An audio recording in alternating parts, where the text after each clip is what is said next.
Bret, it's Dennis from the Australian Rock Show. How are you? Oh, hey, mate. How are you? I'm very well. Mate, I wanted to get you on the show to help promote Fret Rattle, which I guess has been out for a few weeks now. It's a very solid collection of songs. What's the response been like so far? It's been pretty well. We've had a really good response back from most people. We had it out a few weeks early and we gave a few copies out to people, and the feedback's been really, really good. So we've been pretty happy with how the album has been received by the public. Everyone's been pretty stoked with it, so good. We're pleased, and couldn't be any happier.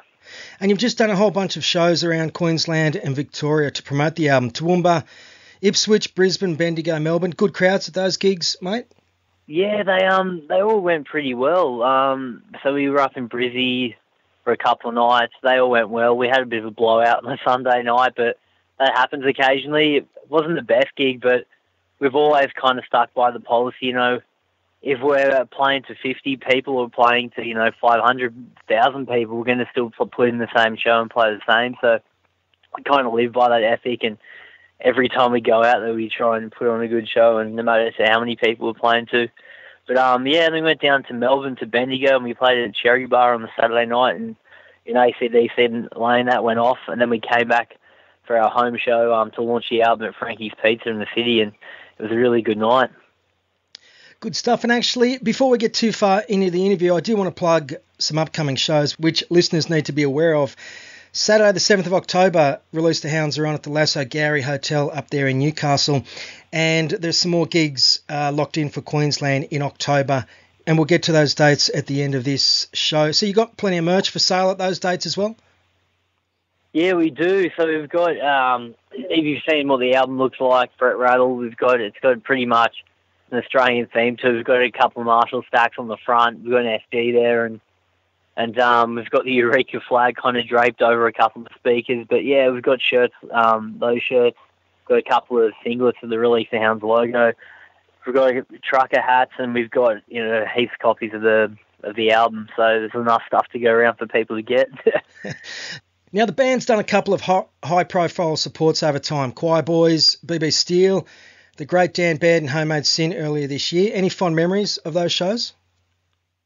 Well, every one of those supports, it's been really good because you can sit back there, watch, and you see these bands that have been doing it for a long time, and you see how they perform and how they work the crowd, You kind of sit back, watch, see what they do, and, you kind of take pointers off them and think how you can add to your show and what we do as a band live. Fond memories, I guess. One of the first shows we ever did with the Choir Boys, during their set, they invited me and the bass player Alex, who's now left the band, but we got up and played an AC/DC cover live away with the Choir Boys, so that was pretty cool. Brett Williams, the guitarist, a good friend of mine, he just gave me his guitar and goes, "Here you go, you can play it." So that was pretty cool.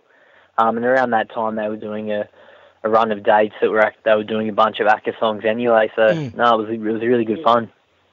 Good stuff. What about the BB Steel shows? I guess I'm dating myself, but I obviously saw Boss back in the day, and great frontman Craig Sean Grady.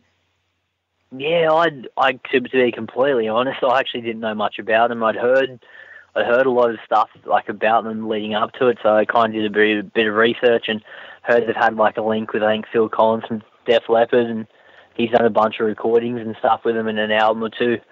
But they were really cool guys, and they're really professional, really good musicians. Good stuff. And I think, not to get too far off track, if you tend to play gigs with, guys who've been around a while and are, professional about the way they look at their music, it is going to rub off, isn't it? It is, and the other good thing is too, we're playing in front of, people have been seeing, bands like the Choir Boys and, people like Dan Baird as well. People have been, hearing about them, going to watch them live, play for years. And, Choir Boys, we're a pub rock band. We're similar type of crowds. And people, because we're playing in front of those type of bands, people, loving seeing young bands like us getting up there and doing our own thing. We're gaining a lot more fans out of it too. It's really good exposure for us, and we're really enjoying when we get to do these kind of high profile gigs. Nice. Well, we kicked off this show with one of the album's strongest songs, Pump It Up. That was also on the band's 2013 EP, The Attic, I believe. What's the story behind Pump It Up? How did that tune come about? Pretty much. So that EP, The Attic, I joined the band maybe 2 or 3 months before that EP got recorded. Mm-hmm. So I got brought into it. The song was there, but it wasn't. There was bits and pieces being thrown around. I come in, I think from memory, there's 3 or 4 tracks on it. And we went through all the songs, and maybe 1 or 2 of them had kind of half already been written. So I came in and kind of put my own thing to it, and then we all just bonded together and went in to do the first record as a new lineup. So the reason why Pump It Up is on the new album is because at the time we weren't really, after it was all done, we weren't too happy with the quality of it now it came out. We kind of wanted to give the song justice and do it justice. So we thought we'd put it on the latest, on the debut album, because we'd actually gotten to a point where one of the tracks off the album, Jada, the first single off the album, before we actually recorded the whole album, we went into the studio. We recorded at a place called St. Rock Studios, and we went in there, and we'd actually recorded the EP there too, but it was with a different engineer and a different producer. And we were much more happy. We did 1 track, and we were much more happy with how that turned out, so we decided to do the whole album there. And because we wanted to Pump It Up to sound better, we thought we're going to throw on the album and do it justice, because it's going to sound a bit better. But pretty much the song's about, Friday night, having a couple of drinks with the lads and getting ready to go out, everyone's pumping it, we just pump up. Yeah, and I think you've done that. I think you've added, a real lot of oomph and polish it up nicely on the album. And your answer there is a good segue into the next question, which is, I guess Fret Rattle contains a bunch of songs which I'm guessing have been part of the band's repertoire for some time. Was there anything specifically written for this album? Thinking about the tracks in the album, not necessarily. Majority of the songs have been around for a while, but as you said, it was just trying to do them justice and being prepared to go into a studio and getting the best out of each track and laying them down. Probably, to be completely honest, there is 2 tracks on there. The shortest instrumental title, Fret Rattle. So the intro, pretty much, we want to launch the album. When people hit play on on their CD player, or they hit play on their computer, as soon as they hit it, we want them to, be able to hear straight away what we're all about. And that intro is something we kind of do live, so we want to incorporate into the album too, which kind of helped to give the album a bit more of a live feel. And also with the Fret Rattle instrumental, we were in the studio and we had a bit of downtime, and we kind of felt like we still wanted to throw something in there. And then I just came up with an idea, and pretty much I threw it down, and we just we jammed it live on the spot, and it pretty much became what is on the album. Now, the album was engineered by Swiss guitarist Tommy Vasily, who has done time in bands such as Coroner and Creator. How did you get him on board, and what do you think he brought to the songs? So what happened, as I was saying earlier, we went and done the first single, Jada. We recorded that before we did the rest of the album. We went in there, and we've used people in the past, and as I said earlier, the St. Rock Studios, the guy who produced the album, Evil, who recorded it as well, he's in another Sydney band, and pretty much he but he gave it, kind of said to us, look, you guys should, message this guy, give him a talk and tell him what you guys are up to. I'll send him his stuff and see if he's interested.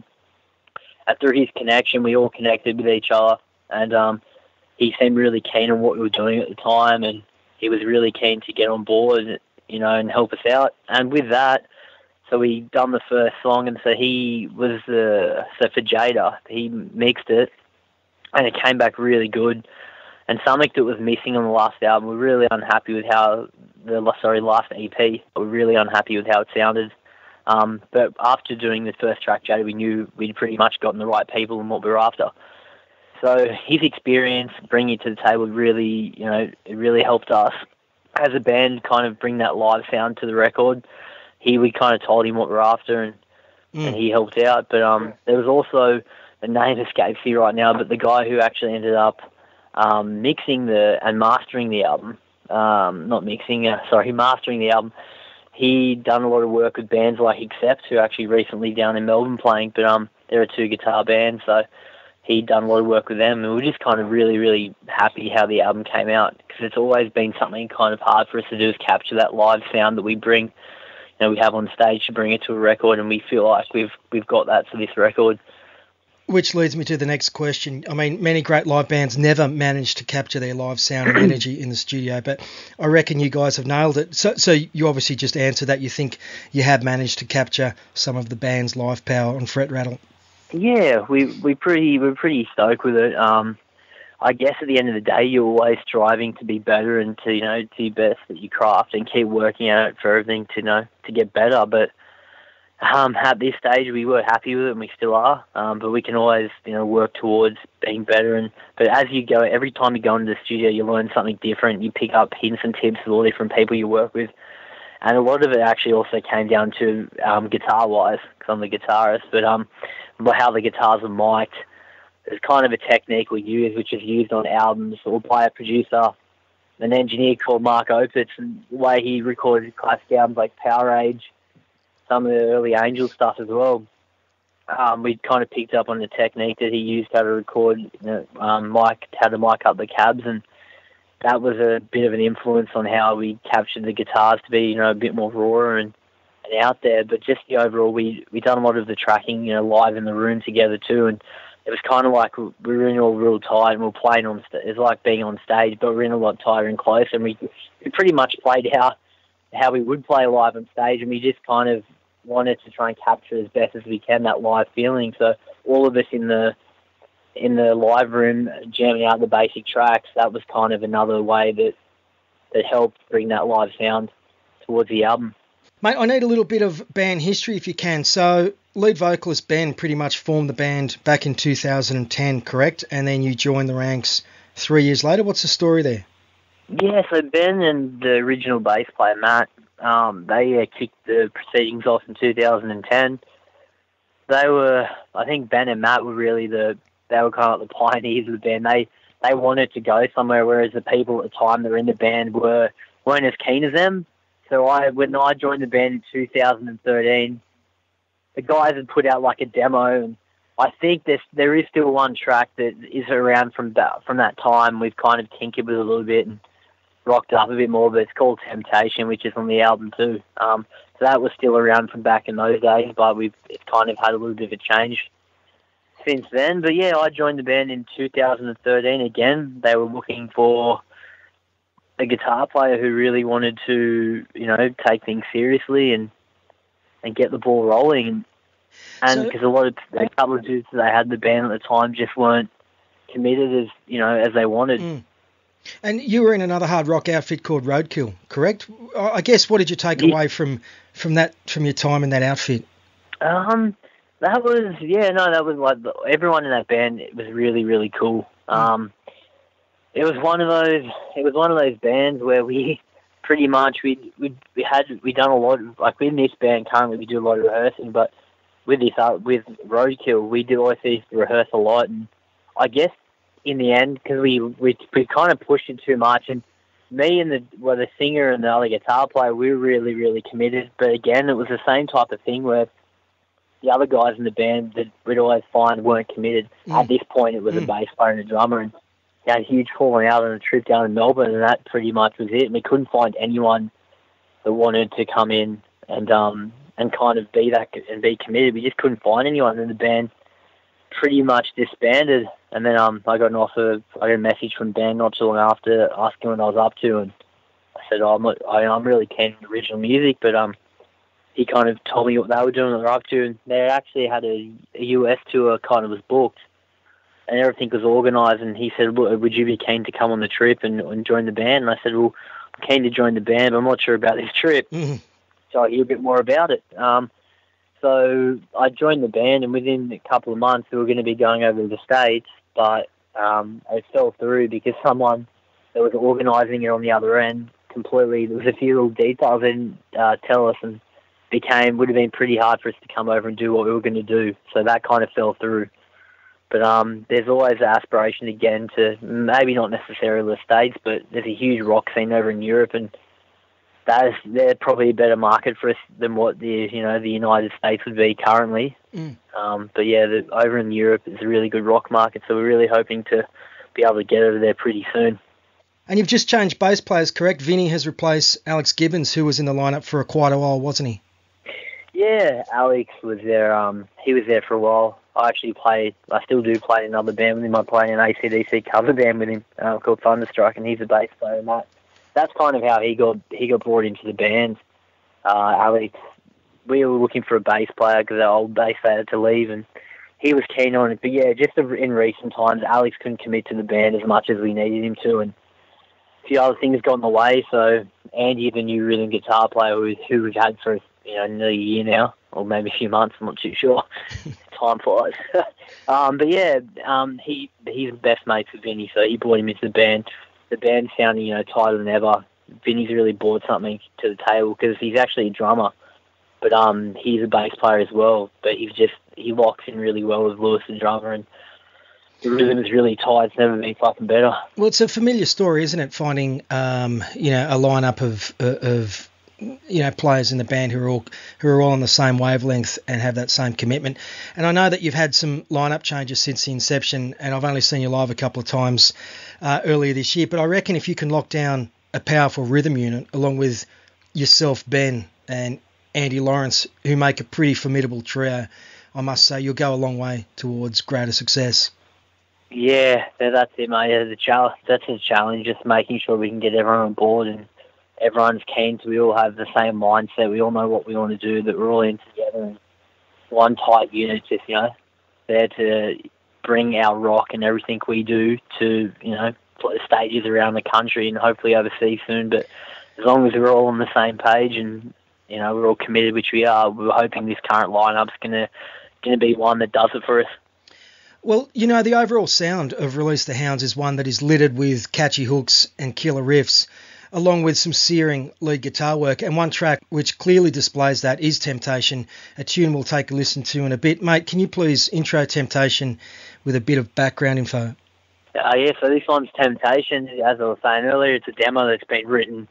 Was written before I was in the band, but since I joined the Lions change, we've kind of rocked it up a bit more. It's a foot to the floor, hard rock track. It's got a bit of AC/DC-esque riffs, bit of the Angels, and maybe you could even say a bit of Guns N' Roses in it. But yeah, it's a foot to the floor rock and roll track. Here's Temptation. Lifted off their brand new album Fret Rattle, that is Sydney hard rock outfit Release the Hounds, with a killer tune titled Temptation. We're chatting with guitarist Bret Serial, the guy who is responsible for all of the searing guitar work on Fret Rattle. Let's talk a little about yourself, mate. How did your love of loud rock and roll begin? Pretty much I was brought up on everything 80s, 90s Australian rock. I grew up with my dad, who was a huge AC/DC fan, huge fan of the Angels, Rose Tattoo, so I had all those records. I grew up with, the Angels, Rose Tattoo, AC/DC. I grew up on all the good stuff, and then people like Led Zeppelin, even the Beatles, Eric Clapton, all that type of stuff. My family doesn't really have a musical background, but I was always brought up on that good Australian Aussie pub rock. So how old were you when you picked up a guitar? I picked up guitar pretty late. It was one of those things where, again, the reason why I picked up the guitar was because I was one day I was watching one of the best probably DVDs that I think they've ever put out was AC/DC live at Donington in 91, and I was watching that and I kind of looked at it and Dad was talking to me about stuff and he goes, would you ever play guitar one day? And this was when I was about 14. And I thought, maybe. And I just always look at it now. I always still think about it. And I used to think to myself, how the hell do they remember all these songs? Like, people just know all these tunes, and it's just something that comes hand in hand when you learn it. But I ended up, even after having that conversation with him when I was about 14 or so, I only picked it up when I was about 17. I'm 25 now, so it hasn't been too long, but it's been good. You're going to get me off track here, mate. I attended Donington in 1991, and what you don't see on that DVD is that the temperature really dropped and it got bloody cold, and people were lighting fires, as they often do at that festival. Yeah, AC/DC were fantastic that day, as were Queensryche, who were also on the bill earlier that day. I learnt recently that your first concert was indeed AC/DC, a show you attended on your dad's shoulders, correct? That is exactly right, yep. It was a Ball Breaker tour in 1996. I would have been about 4 years old. And yeah, I had the industrial earmuffs on, and I don't remember too much, but I remember walking away and taking the headphones off, and my ears are ringing. And something I'll probably never forget, but that was my first ever rock show. Very cool. I'm voting your dad Father of the Year. Yeah, no, he's pretty good. It's a safe bet that Angus Young is your greatest guitar influence, correct? Yes, that's right. What is it about his playing which does it for you? Well, personally, I've never been into people that, I really appreciate it, but people that are like, really into shredding and playing a million notes a second. It's very good that people can do that. I've just always been into the blues side of things. Angus, especially his like vibrato. People like him and Paul Kossoff and Free, and just like the bluesiness of their playing is something I've always admired, and I've always been a huge fan of blues music. And just Angus was just at the top of that list, that someone that was out there. And I've been brought up on so much of the AC/DC stuff, and I know, the catalogue back to front. I know most of the songs, and just one of those things that I fell in love with is just his, blues playing. As people say, it's really simple, but to play it right, and, it's not exactly simple, but just, he's sheer, and, he's not playing through heavily distorted equipment either. It's all really, it's relatively clean. It's just cranking up some Marshalls and really getting, the natural distortion out of an amp. But yeah, just mainly his vibrato and just the feeling he plays with. Like, he's only a little bloke, and I'm not too big myself, but you just kind of throw your whole body into it. And, when you bend, the guitar bends too, your whole body just goes with it. But yeah, that was one of the main reasons. And you also mentioned before you wear the Angus uniform in AC/DC tribute band Thunderstruck. Playing that material would have to have an impact on how you write songs with Release the Hounds, don't you think? Yeah, it does. Because I'm playing, in both bands, I guess that style type of thing does rub off. I mean, prime example of people who do that type of music now who have made major success of people like Airborne, who are flying the flag for Australian rock and roll in Europe and all over the world, and they're doing a great job. But yeah, getting back to the AC/DC stuff, I guess even with like improv things during the songs, like let it be rock and things like that, there'll be little lick ideas that I'll throw out there, and I'll think, I'll kind of put them in the back of my mind and think, I could use that for Release the Hound stuff. But yeah, it does. I guess that's another reason why the band has always, especially the guitars, has always got that sort of sound. So as I said, I'm a huge fan of Angus and Malcolm Young, so it's kind of rubs off, and that's what I kind of bring to the band. Mate, you've also been known to jump on a bar now and again during the show, something which always gets a great reaction from the punters. Looks a little dangerous, so any mishaps or slips? Yeah, I guess the main reason behind it is, at the end of the day, you're playing the rock show, and you got people in front of you, but you kind of still want to engage them somehow and get them involved. And I guess jumping on the bar, I get out there and, I'm a bit closer to the punters, and you kind of get more of a vibe off it too, like where you're playing, the feeling of people being even more closer to you, and you're being out there with them, kind of brings everyone together. I've had a couple of near accidents, but I've been pretty good. I've only slipped a couple of times. I've hit a few lampshades and things that have been hanging down off bars, but no broken bones or anything as of yet. Fingers crossed, touch wood, that nothing of that will eventuate ever. Okay, now, a while back you got an endorsement with the Solo Dallas team, correct? And you're currently using a Storm pedal, I believe. I guess for the non-guitar players listening in, can you explain what that pedal does and tell us about your endorsement?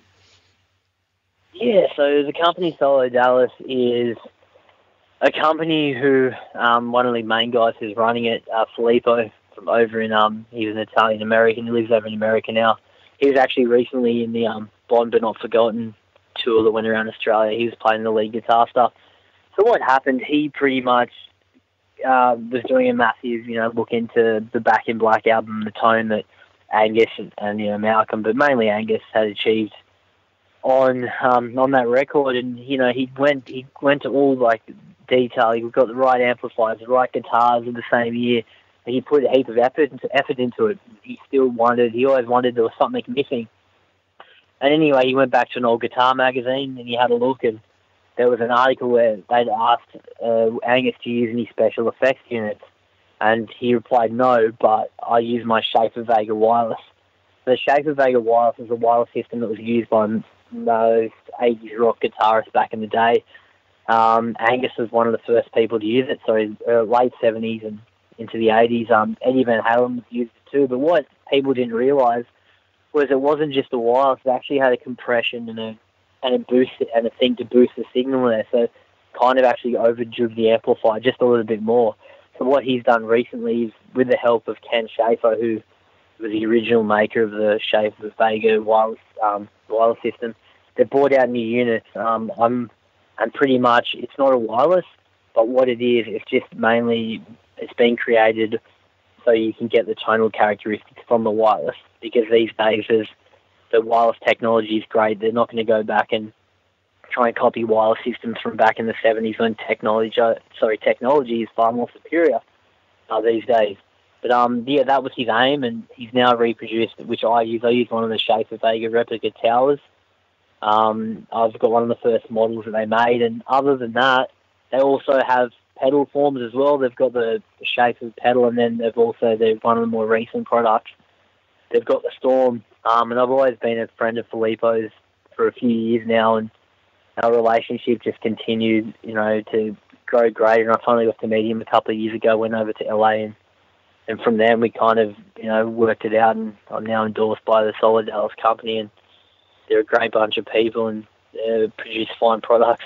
So I think if any guitarist is looking for a truly kick-ass sound, they might want to check out the Solo Dallas website. Yeah, for sure. solodallas.com. They've got everything on there. They do a whole bunch of range of things now. Guitar pickups, vintage SPS guitar pickups. They even make amplifiers, which I actually had a chance to try in LA 2 years ago, and they're pretty much based off an old JMP or JTM50, but they're a really good amplifier too. But they're doing a whole bunch of stuff. But and at the moment, there's a whole bunch of relatively artists that are out there that are in the spotlight heaps that they're actually using them. Keith Urban is currently got one in his rig. I think a couple of guys from the Foo Fighters have it. Sting is even using it for his bass guitar. So yeah, he's slowly developing a clientele. Doug Aldrich is in Whitesnake, or who also is in Dead Daisies. They're all kind of getting around it at the moment. And yeah, it's slowly but surely developing into something that's sought after by many musicians, mainly guitar players. So am I right in assuming that your favourite guitar is an SG? What do you like about Gibsons? It is. Again, it comes back to the Angus thing. I've always been a fan of what he does, and Gibson FGs, the first time I saw it with him, and I thought they looked pretty cool. I always used to see at school, the Fender Stratocaster, copies everywhere, and you kind of seen the same shape all the time, and you were like, oh, that doesn't really look cool. Even though they're great, real Fenders are great, Strats are real great guitars, but I kind of like the look of them, and they're really cool. They're not the most out there Gibson. I mean, you got the Les Pauls who, they're pretty much the most sought after guitar, but I love my SGs. Always have. I've got about 8 or 9 of them. I'm getting off track talking guitars and gear here. The album is called Fret Rattle. It's by Sydney outfit Release the Hounds, a band who are indeed flying the flag for loud rock and roll and doing it very, very well. ReleaseTheHoundsBand.com.au, that is the place you need to visit after listening to this episode. So, Bret, apart from the gigs in October, what's in the pipeline for the next few months? Any plans? You mentioned before to hit stages overseas? Yeah, we're kind of just looking at all our options at the moment, kind of throwing some messages out there and contacted a couple of companies overseas and booking agents and just seeing what we can find. But we've already started writing, even though the album hasn't been out for too long, we've already started writing the second album. We've already got probably 2 or 3 tracks done. Oh, good stuff. Well, not recorded, but just that we're happy with. So pretty much, because the last album that was recorded, everyone that was in the band at that time is pretty much gone except for me and Ben that was doing stuff. So the new rhythm guitar player, Andy, music-wise, we really get on. I mean, me and the old guitar player, Rob, he was always into metal and more heavier stuff. So the ideas that we brought to the table, we'd kind of, even though we were great mates, we'd always clash on. They never because he'd want to do something really heavy, or I wouldn't want to do it as heavy, and it'd be just the ideas wouldn't fit. But with me and Andy now, we have the ideas have been coming up. We've been feeding off each other, and they all work with each other. And we're all fans of, the AC/DC Angels, Rose Tattoo, and Aerosmith, and we're all into that type of, groove rock and all the pub rock stuff. So, the relationship that I have with him now, being the other guitar player in the band, it's really good, and it can only make things and better for the future. And really looking forward to getting another album out with me and him on the guitars. Mate, let's finish up. But before we do, every guest on our show gets to choose a song which is significant to them. Can be one of yours or something special to you. What would you like to hear and why? Well, probably something I've been listening to a lot at the moment.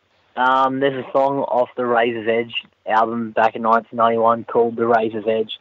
Just something I've been into a lot lately and been listening to. It's probably a song that doesn't get much recognition, but it's a great track. It's a title track for that album. But yeah, The Razor's Edge by AC/DC.